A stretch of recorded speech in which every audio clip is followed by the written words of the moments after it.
Hello दोस्तों, एक बार फिर से आप सभी का बहुत बहुत स्वागत है आपका अपना चैनल डेली मैथ्स में। तो दोस्तों, आज के इस क्लास में मैं आप सभी के लिए लेकर के आया हूँ छात्रावास अधीक्षक एवं शिक्षक भर्ती के लिए बाल मनोविज्ञान का बहुत ही इम्पोर्टेंट एमसीक्यू। दोस्तों, आज के इस क्लास में हम छात्रावास अधीक्षक में पूछे जाने वाले और पूछे गए सभी प्रकार के हम बाल मनोवैज्ञानिक से संबंधित प्रश्नों को बिल्कुल एक एक करके हम सॉल्व करेंगे। तो आप हर एक प्रश्न को बिल्कुल ध्यान से नोट करते चलेगा। दोस्तों, आपका छात्रावास अधीक्षक के लिए बाल मनोविज्ञान से आपका टोटल 10 नंबर के प्रश्न पूछे जाएंगे और सभी प्रश्न आपका बिल्कुल इजी लेवल का होगा, लेकिन उसके लिए आपको बिल्कुल बेसिक से हर एक चीज़ पता होना चाहिए। तो देखिए, हम सभी प्रकार के प्रश्नों को बिल्कुल हम डिस्कस करते हुए चलेंगे कि आपका किस किस प्रकार से कहाँ कहाँ से प्रश्न बनते हैं। तो चलिए हम देखते हैं दोस्तों आज का हमारा इम्पोर्टेंट एमसीक्यू हमारे क्वेश्चन नंबर फर्स्ट से। देखिए, हमारा क्वेश्चन नंबर फर्स्ट क्या दिया है कि बच्चों के लिए निःशुल्क एवं अनिवार्य शिक्षा का अधिकार अधिनियम कितने वर्ष के बच्चों के लिए लागू है। आपका ऑप्शन है 6 से 14 वर्ष, 7 से 13 वर्ष, 5 से 11 वर्ष या फिर 6 से 12 वर्ष। तो अगर आपको इसका आंसर पता है तो आप हमें कमेंट करके बिल्कुल बताइएगा। तो देखिए दोस्तों, इस क्वेश्चन का राइट आंसर क्या हो जाएगा आपका कि बच्चों के लिए निःशुल्क एवं अनिवार्य शिक्षा का अधिकार अधिनियम, ठीक है, कितने वर्ष के बच्चों के लिए लागू है। तो इसका राइट आंसर क्या हो जाएगा दोस्तों, ये हो जाएगा आपका ऑप्शन नंबर ए, 6 से 14 वर्ष तक के बच्चों के लिए। देखिए, हम इसमें कुछ इंपॉर्टेंट पॉइंट डिस्कस कर लेते हैं। देखिए, ये जो अधिनियम है ये आपका किस अनुच्छेद के तहत आया। ठीक है, ये आपका आया दोस्तों, ये आपका अनुच्छेद 21A। ठीक है, बिल्कुल ध्यान से नोट करते चलेगा। ये आपका अनुच्छेद 21A के तहत आया, अनुच्छेद 21A का भाग 3। ठीक है, यहाँ से भी आपको कई बार प्रश्न पूछे गए हैं। ठीक है, अनुच्छेद 21A का भाग 3 में क्या बोलता है कि सभी बच्चे को, खास करके आपका 6 से 14 वर्ष तक के सभी बच्चे को जो है शिक्षा जो है निःशुल्क मिलेगी और सभी के लिए शिक्षा अनिवार्य होगा। ठीक है, इसको मौलिक अधिकार के रूप में भी जोड़ा गया।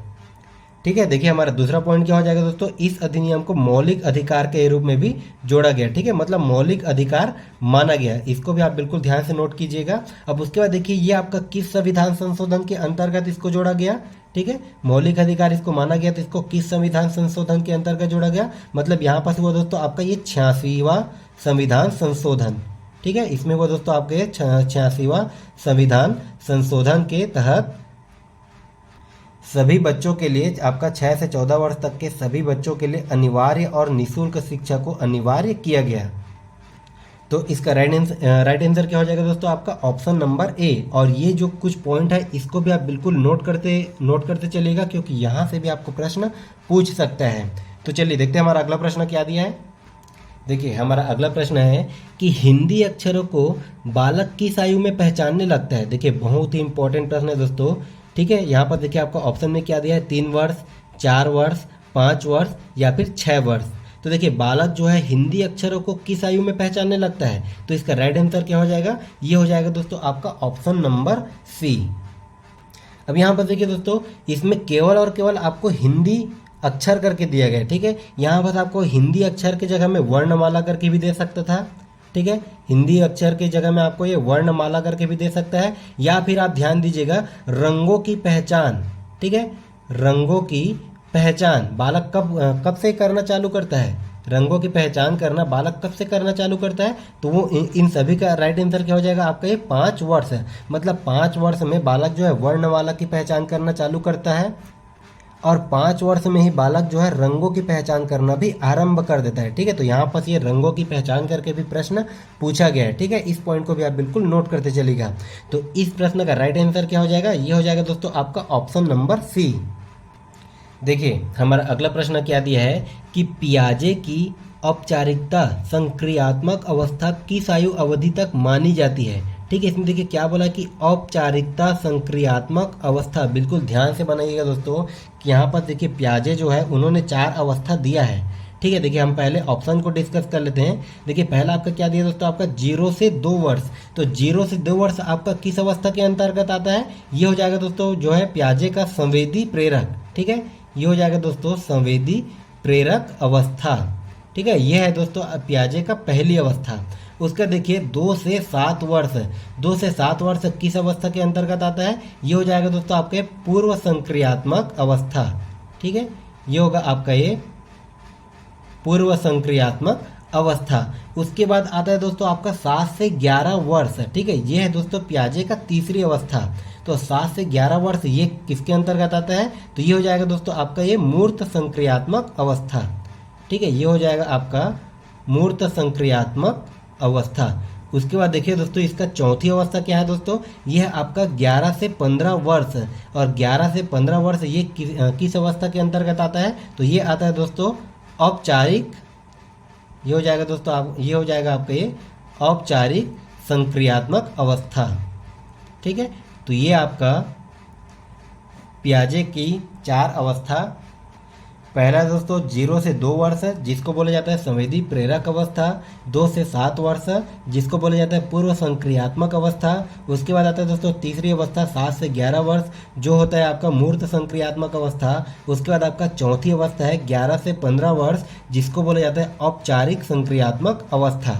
अब हम चलते हैं दोस्तों प्रश्न में। देखिए क्या बोला है कि पियाजे की औपचारिक संक्रियात्मक अवस्था किस आयु अवधि तक मानी जाती है? तो औपचारिक संक्रियात्मक अवस्था किस आयु की अवधि तक मानी जाती है? ये हो जाएगा दोस्तों आपका 11 से 15 वर्ष। ठीक है, और आपको इस प्रकार से भी प्रश्न पूछ सकता है कि पियाजे की औपचारिक संक्रियात्मक अवस्था पियाजे की कौन सी अवस्था के अंतर्गत आती है? तो यहाँ पर देखिए दोस्तों यह है पियाजे की पहली अवस्था, यह है दोस्तों पियाजे की दूसरी अवस्था, यह है पियाजे की तीसरी अवस्था और यह है पियाजे की चौथी अवस्था। तो इस क्वेश्चन का राइट आंसर क्या हो जाएगा आपका? Option number D. चलिए थोड़ा सा बफरिंग हो सकता है। देखिए हमारा अगला प्रश्न क्या दिया है कि शैशव काल में शिशु के मस्तिष्क का वजन क्या होता है? देखिए बहुत ही इंपॉर्टेंट प्रश्न है दोस्तों। देखिए इसके ऑप्शन क्या क्या दिया गया है? 350 ग्राम, 400 ग्राम, 200 ग्राम या फिर 1350 ग्राम। तो फिर बताइए इसका राइट आंसर क्या हो जाएगा? कमेंट कीजिए अगर आपको पता है तो।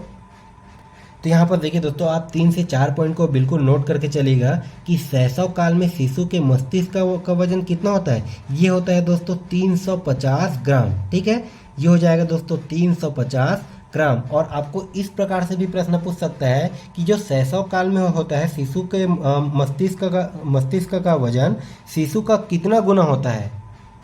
तो ये हो जाएगा दोस्तों इसका 1/4। ठीक है, ये हो जाएगा इसका 1/4 गुना। ठीक है, इस प्रकार से भी आपको प्रश्न पूछ सकते हैं। या फिर आप याद रखिएगा कि शैशव काल में ही शिशु के मस्तिष्क सबसे तीव्र गति से विकसित होता है। ठीक है, शैशव काल में ही शिशु का मस्तिष्क जो है होता है वो सबसे तीव्र गति से विकसित होता है। और उसके बाद देखिए हमारा अगला पॉइंट क्या है दोस्तों कि बालक का विकास कहाँ से कहाँ होता है? ये होता है दोस्तों सिर से लेके पैर तक का। ठीक है, सिर से पैर की ओर होता है। तो शैशव काल में शिशु के मस्तिष्क का वजन कितना हो जाएगा? ये हो जाएगा दोस्तों आपका ये 350 ग्राम अर्थात उसके पूरे शरीर का 1/4। और शैशव काल में ही शिशु के मस्तिष्क का विकास सबसे तीव्र गति से होता है। ठीक है, और बालक का विकास जो है सिर से पैर की ओर होता है। ठीक है, ध्यान दीजिएगा यहाँ पर ये 1350 ग्राम जो दिया गया है। ठीक है, ये आपका यंग एज में स्वस्थ के मनुष्य के मस्तिष्क का वजन है। ठीक है, स्वस्थ मनुष्य का मस्तिष्क का वजन कितना हो जाएगा यंग एज में? ये हो जाएगा दोस्तों आपके 1350 ग्राम। चूंकि हमें शैशव काल में पूछा गया है तो इसका राइट आंसर क्या हो जाएगा? ये 350 ग्राम। ठीक है, चलिए अगला प्रश्न देखा जाए। देखिए बहुत ही इंपॉर्टेंट प्रश्न है ये भी कि गर्भधान काल की अवस्था नहीं है। देखिए आपके ऑप्शन है शैशवावस्था, डिंब अवस्था, बीजकरण या फिर भ्रूणाकरण। तो फिर बताइए इसका राइट आंसर क्या हो जाएगा दोस्तों आपका? तो देखिए बहुत ही आसान सा प्रश्न है दोस्तों। इसका राइट आंसर हो जाएगा आपका ऑप्शन नंबर ए शैशव अवस्था। ध्यान दीजिएगा आपका ये जो शैशव अवस्था है, बाल्यावस्था है, किशोरावस्था है या फिर वृद्धावस्था है। ठीक है, ये सभी अवस्था आपका बच्चे के पैदा होने के बाद की अवस्था है। और ये आपका ये जो दिया गया दोस्तों आपके ये डिंब, बीजकरण या फिर ये भ्रूणाकरण या फिर भ्रूणा अवस्था, ये तीनों अवस्था दोस्तों बच्चे की पैदा होने से पहले की अवस्था है, मतलब ये गर्भ की अवस्था है। तो इस क्वेश्चन में देखिए इसमें क्या बोला गया? नहीं है। तो इसका राइट आंसर क्या हो जाएगा आपका? ऑप्शन नंबर ए शैशवावस्था। चलिए तो फिर अगला प्रश्न देखा जाए। देखिए हमारा अगला प्रश्न है दोस्तों कि गर्भ में सर्वप्रथम निर्माण होता है पैर का, सिर का, पड़ का या फिर सभी का। तो फिर बताइए इसका राइट आंसर क्या हो जाएगा। देखिए बहुत ही इंपॉर्टेंट प्रश्न है और बहुत ही इजी सा प्रश्न है। तो देखिए इसका राइट आंसर क्या हो जाएगा दोस्तों, गर्भ में सर्वप्रथम निर्माण किसका होता है। तो इसका राइट आंसर क्या हो जाएगा आपका ऑप्शन नंबर बी, सिर का। ठीक है, बच्चे का जो है गर्भ में सर्वप्रथम निर्माण किसका हो जाएगा, तो सर्वप्रथम निर्माण होता है दोस्तों बच्चे के सिर का। ठीक है, अब यहाँ पर देखिए आप कुछ और पॉइंट याद कर लीजिएगा। अभी मैंने आपको बताया था कि बच्चे का विकास कहाँ से कहाँ होता है। ये होता है दोस्तों बच्चे के सिर से लेके पैर तक। ठीक है, सिर से लेके पैर, मतलब सिर से लेके पैर की ओर। उसके बाद अभी हमने देखा था कि जो है शैशव काल में शिशु के मस्तिष्क का वजन कितना होता है, तो ये होता है दोस्तों 350 ग्राम।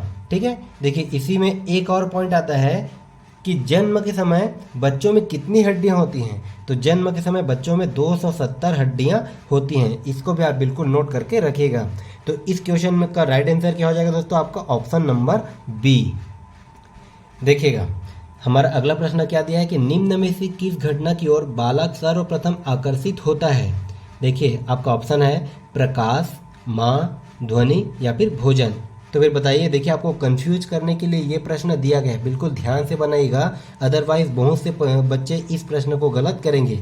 देखिए क्या बोला कि निम्न में से किस घटना की ओर बालक सर्वप्रथम आकर्षित होता है। तो आपने ध्यान दिया होगा कि बालक सबसे पहले किसकी ओर आकर्षित होता है, तो बालक जो है सर्वप्रथम प्रकाश की ओर आकर्षित होता है। देखिए कई बच्चे इसमें ऑप्शन नंबर बी को सही करेंगे। ठीक है, लेकिन यहाँ पर देखिए बच्चा जो चीज़ पहले देखेगा, मतलब देख के ही पहले रिएक्ट करता है। देखने के बाद दोस्तों बच्चा जो है ध्वनि निकालता है। ठीक है, या तो वो रोएगा या फिर वो कुछ बबलिंग करेगा या फिर किसी भी चीज़ को सुन करके वो रिएक्ट करेगा। तो सबसे पहले वो देख करके रिएक्ट करता है, उसके बाद वो किसी भी चीज़ की ध्वनि को सुन के रिएक्ट करता है। ठीक है, अगर इसमें आपको क्रम पूछ दिया जाए तो सबसे पहले प्रकाश आएगा, उसके बाद आएगा दोस्तों आपका ध्वनि। ठीक है, देखिए सबसे पहले वो प्रकाश को देख के रिएक्ट करेगा, उसके बाद वो किसी भी चीज़ की ध्वनि को सुन करके रिएक्ट करेगा, उसके बाद वो किसी भी चीज़ को पकड़ के खाने की कोशिश करेगा। देखिए अगर वो किसी भी चीज़ को खिलौने को अगर वो देख रहा है, उसको सुन रहा है, उसके बाद उसको पकड़ के खाने की कोशिश करेगा, मतलब वो भोजन की ओर रिएक्ट करेगा। उसके बाद क्या आ जाएगा दोस्तों, वो अपनी माँ को पहचानना चालू करेगा। तो ये जो आपको 4 ऑप्शन दिया गया है, इसमें आपका सबसे पहले क्या हो जाएगा दोस्तों, आपका राइट आंसर जो होगा वो हो जाएगा आपका प्रकाश। ठीक है, ध्यान दीजिएगा, इसमें आपका ये माँ जो है इसमें आपका सबसे लास्ट में आ जाएगा इन चारों ऑप्शन के अकॉर्डिंग। ठीक है, तो इसका राइट आंसर क्या हो जाएगा दोस्तों आपका ये प्रकाश, ऑप्शन नंबर ए। देखिए हमारा अगला प्रश्न क्या दिया है कि मानसिक विकास का संबंध नहीं है। ध्यान दीजिएगा, इसमें हमें निगेटिव चीज़ पूछा गया है। मैंने आपको देखिए अगर आपने सीजी टेट का तैयारी किया होगा, ठीक है, तो उसके लिए दोस्तों मैंने आपको पॉजिटिव टैग वर्ड और निगेटिव टैग वर्ड काफ़ी अच्छे से बताया हुआ है। आप जाकर के उस वीडियो को जरूर देखिए, ताकि आपका देखिए क्या होता है दोस्तों, आपका खास करके पेडागॉजी का जो ये जो सेक्शन होता है, बाल मनोविज्ञान के सेक्शन होता है, इसका जो है जो भी आपको इसमें प्रश्न पूछा जाएगा उसमें आपका 70 से 80% जो प्रश्न होते हैं दोस्तों आपका सिर्फ और सिर्फ टैग वर्ड से ही बन जाएगा। ठीक है, ये 70 से 80% के प्रश्न ऐसे होते हैं जो आपका केवल और केवल टैग वर्ड से, टैग वर्ड मतलब आपका एक पॉजिटिव टैग वर्ड होता है, एक आपका निगेटिव टैग वर्ड होता है, यहीं से आपके ये प्रश्न बिल्कुल बन जाएंगे। अगर आपको प्रश्न पता भी नहीं है तो भी आप इस टैग वर्ड की सहायता से कई प्रश्नों को बिल्कुल बना सकते हो। तो आप जा करके उस टैग वर्ड वाले वीडियो को जरूर देखिएगा। अब यहाँ पर देखिए आज ही हमें पूछा क्या गया है कि मानसिक विकास का संबंध नहीं है। देखिए दिमाग का मानसिक विकास कहने का मतलब दोस्तों दिमाग के विकास का संबंध किससे नहीं है। आपके ऑप्शन है देखिए, शिक्षार्थी का वजन एवं ऊंचाई से, तर्क एवं निर्णय से, स्मृति का विकास या फिर अवबोध की क्षमता। तो देखिए इस प्रश्न का राइट आंसर क्या हो जाएगा दोस्तों, मानसिक विकास का संबंध किससे नहीं है। तो मानसिक विकास का संबंध दोस्तों कहीं ना कहीं आपके वजन और ऊंचाई से संबंध नहीं होता। तो इस क्वेश्चन का राइट आंसर क्या हो जाएगा आपका ऑप्शन नंबर ए। देखिए यहाँ पर आपको मानसिक विकास से संबंधित प्रश्न पूछा गया है। ठीक है, मतलब हम ये नहीं कह सकते कि कोई 6 फीट का आदमी है ये ज़्यादा दिमाग वाला होगा, या फिर कोई 3 फीट या फिर 4 फीट का आदमी है ये कम दिमाग वाला होगा, हम ऐसा नहीं कह सकते। ठीक है, देखिए मानसिक विकास का संबंध उसके ऊंचाई और वजन से नहीं होता, इसका संबंध होता है दोस्तों आपका ये तर्क एवं निर्णय से, ठीक है, और स्मृति के विकास से और अवबोध की क्षमता से। देखिए, आपने सुना ही होगा कि दुनिया में सबसे ज़्यादा दिमाग वाले व्यक्ति कौन थे। वो थे दोस्तों आइंस्टाइन। उसके बाद दोस्तों कौन आता है, स्टीफन हॉकिंग, ठीक है, जो कि एक साइंटिस्ट है जिसको भी आपको दुनिया के सबसे ज़्यादा दिमाग वाले व्यक्ति में गिने जाते हैं। लेकिन आपको पता ही होगा कि ये जो स्टीफन हॉकिंग है दोस्तों, वो एक प्रकार से अपंग है, ठीक है, ना ही वो चल सकते हैं ना ही वो फिर सकते हैं, ठीक है। वो बहुत ही पतले दुबले, बहुत ही वो कम कम वजन के व्यक्ति हैं, ठीक है। वो या तो वो अपने हाथ और पैरों को तो दूर की बात है, वो अपनी उंगली तक को भी नहीं हिला सकते। सिर्फ और सिर्फ वो सोच सकते हैं और उसी सोच करके, उसी सोच को वो ट्रांसलेटर के थ्रू ट्रांसलेट करके किसी भी चीज़ को एक्सप्लेन करते हैं। तो कहने का मतलब ये है दोस्तों कि अगर आपका शरीर भी साथ ना दे तो भी आपका दिमाग काम कर सकता है, ठीक है। मतलब मानसिक विकास का संबंध आपका वजन और ऊंचाई से नहीं होता। तो इस क्वेश्चन का राइट आंसर क्या हो जाएगा आपका, ऑप्शन नंबर ए। देखिए, हमारा अगला प्रश्न क्या दिया है कि मानसिक विकास को प्रभावित करने वाले कारक नहीं है। देखिए, इसमें भी आपको नहीं करके पूछा गया है। आपके ऑप्शन है परिवार का वातावरण, धार्मिक वातावरण, या फिर परिवार की सामाजिक स्थिति, या फिर आपका ऑप्शन डी हो जाएगा दोस्तों परिवार की आर्थिक स्थिति। तो इसका राइट आंसर क्या हो जाएगा दोस्तों कि मानसिक विकास को प्रभावित करने वाले कारक नहीं है। कौन से कारक नहीं है, तो इसका राइट आंसर क्या हो जाएगा दोस्तों आपका ये धार्मिक वातावरण, ठीक है। ये जो धार्मिक वातावरण है ये मानसिक विकास को प्रभावित करने वाले कारक के अंतर्गत नहीं आते। देखिए, आपका देखिए परिवार का वातावरण, ये तो आपका बहुत ही डिपेंड करता है दोस्तों, परिवार का वातावरण या फिर परिवार की सामाजिक स्थिति, परिवार की स्थिति किस प्रकार से है, ये भी एक कारण है दोस्तों मानसिक विकास को प्रभावित करने के। या फिर परिवार की आर्थिक स्थिति, ये भी बहुत ही बड़ा कारण है दोस्तों मानसिक विकास को प्रभावित करने का। तो इस क्वेश्चन का राइट आंसर क्या हो जाएगा आपका, ऑप्शन नंबर बी। तो चलिए अगला प्रश्न देखा जाए। देखिए, हमारा अगला प्रश्न क्या दिया है कि मानकीकृत परीक्षण का अर्थ है। आपके ऑप्शन है विश्वसनीयता, बी है दोस्तों वैधता, ऑप्शन नंबर सी है मानक, या फिर ऑप्शन नंबर डी दोस्तों उपरोक्त सभी। तो देखिए, इसका राइट आंसर क्या हो जाएगा, मानकीकृत परीक्षण का अर्थ क्या होता है। देखिए, मैंने आपको पहले ही कहा था कि कभी भी आपको ये सरकारी आंसर दिख जाए उपरोक्त सभी वाला, तो इसको हमें आंख बंद करके नहीं टिक करना, ठीक है। अब जो है व्यापम भी सतर्क हो गया है, वो हर बार उपरोक्त सभी वाले ऑप्शन को सही नहीं करता, ठीक है। तो आपको सभी प्रश्नों को बिल्कुल ध्यान से पढ़ना है, सभी ऑप्शन को बिल्कुल ध्यान से पढ़ना है। देखिए, क्या बोला है कि मानकीकृत परीक्षण का अर्थ है, मतलब किसी भी बच्चे का अगर हम मानकीकृत परीक्षण कर रहे हैं तो मतलब उसका मतलब क्या हो जाएगा दोस्तों कि हमें विश्वास है, ठीक है, हमें किसी कहीं ना कहीं विश्वसनीयता है कि किसी बच्चे का परीक्षण करने पर जो भी रिजल्ट आएगा उससे हम सेटिस्फाइड हो जाएं, ठीक है। मतलब मानकीकृत का मतलब क्या हो जाएगा दोस्तों आपका विश्वसनीयता। देखिए, हम परीक्षण क्यों करते हैं, क्योंकि रिजल्ट आने पर खुद पर सेटिस्फाइड हो जाए, ठीक है, खुद पर विश्वास हो जाए हमें कि हमने अच्छा पढ़ाया है या फिर हमने कहाँ पर मिस्टेक किया हुआ है। तो इस प्रश्न का राइट आंसर क्या हो जाएगा दोस्तों आपका, ऑप्शन नंबर ए। चलिए फिर अगला प्रश्न देखा जाए। देखिए, आज का लास्ट प्रश्न और आज का सबसे इम्पोर्टेंट प्रश्न क्या दिया है कि एक बच्चे की मानसिक आयु 12 वर्ष एवं वास्तविक आयु 11 वर्ष है तो उसकी बुद्धि लब्धि होगी। देखिए, आपके ऑप्शन है दोस्तों 110, 100, 120 या फिर 83। तो देखिए, हम IQ, देखिए बुद्धि लब्धि को ही बोला जाता है दोस्तों IQ। और हम IQ कैसे निकालते हैं, IQ का फॉर्मूला क्या हो जाता है, तो ये होता है दोस्तों आपका मेंटल एज, ठीक है। मतलब मेंटल एज, इसको हिंदी में बोला जाता है मानसिक आयु, और ये बटे में क्या हो जाएगा दोस्तों क्रोनोलॉजिकल एज, ठीक है। मतलब क्या हो जाएगा उसकी वास्तविक आयु, mental as upon chronological age into क्या हो जाएगा दोस्तों 100, ठीक है। ये वाला हमारा फॉर्मूला होता है IQ निकालने का। हम किसी भी बच्चे का IQ निकाल सकते हैं। हम कहते हैं ना किसी बच्चों को कि तुम्हारा IQ बहुत ही कमज़ोर है या फिर तुम्हारा IQ बहुत ही अच्छा है, तो IQ हम कैसे निकालेंगे, तो हम निकालेंगे दोस्तों उसकी मानसिक आयु और उसकी क्रोनोलॉजिकल एज की आयु, ठीक है। और ये क्या हो जाएगा दोस्तों इनटू में 100, ठीक है। इस प्रकार से हम IQ निकाल सकते हैं। अब देखिए, प्रश्न में क्या दिया गया है, हम IQ कैसे निकालेंगे। यहाँ पर देखिए मेंटल एज, मानसिक आयु कितना दिया गया है, ये दिया गया है दोस्तों आपका ये 12 वर्ष। अपॉन में क्या हो जाएगा क्रोनोलॉजिकल एज, मतलब वास्तविक आयु कितना दिया गया है, ये हमें दिया गया दोस्तों 10 वर्ष। इनटू में क्या हो जाएगा ये 100। यहाँ से ये देखिए 1 0 से 1 0 कट गया, तो यहाँ पास हमें IQ कितना मिल गया, ठीक है। यहाँ पास हमें मिला दोस्तों IQ 12 गुणित 10 कितना मिल गया दोस्तों, ये 120, ठीक है। मतलब उस बच्चे की IQ कितनी है दोस्तों, उस बच्चे की IQ है 120। ये हो जाएगा इसका राइट आंसर, जो कि दिया गया आपका ऑप्शन नंबर सी में। अब यहाँ पर देखिए, आप एक चीज़ हमें कमेंट करके बताइएगा कि जिस बच्चे का IQ 120 है वो बच्चा मंद बुद्धि का होगा या फिर प्रखर बुद्धि का होगा या फिर अति तीव्र बुद्धि का होगा, किस प्रकार से बुद्धि का होगा, वो आप हमें कमेंट करके जरूर बताइए।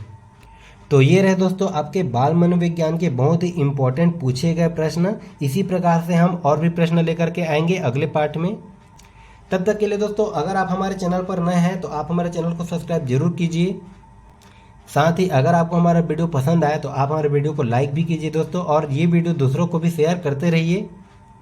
इसके साथ ही दोस्तों, अगर आप छात्रावास अधीक्षक की तैयारी कर रहे हैं तो उसके लिए हमने मैथ्स क्लास को बिल्कुल कंप्लीट करा दिया है, बिल्कुल सिलेबस के अकॉर्डिंग, जो है दोस्तों आपका बिल्कुल 0 लेवल से लेके एडवांस लेवल तक हमने कंप्लीट कराया है, ठीक है। इसमें हमने हर प्रकार के प्रश्नों को, खास करके आपका व्यापम में पूछे गए सभी प्रकार के प्रश्नों को हमने सॉल्व किया हुआ है, ठीक है। इसका लिंक आपको प्लेलिस्ट के रूप में डिस्क्रिप्शन बॉक्स पर मिल जाएगा, आप वहां से जा करके जरूर देखिए। तो आपको हमारा वीडियो कैसा लगा कमेंट करके जरूर बताइए। तो फिर मिलते हैं हम अगले क्लास में एक नए टॉपिक और एक नए ट्रिक के साथ। तब तक के लिए धन्यवाद।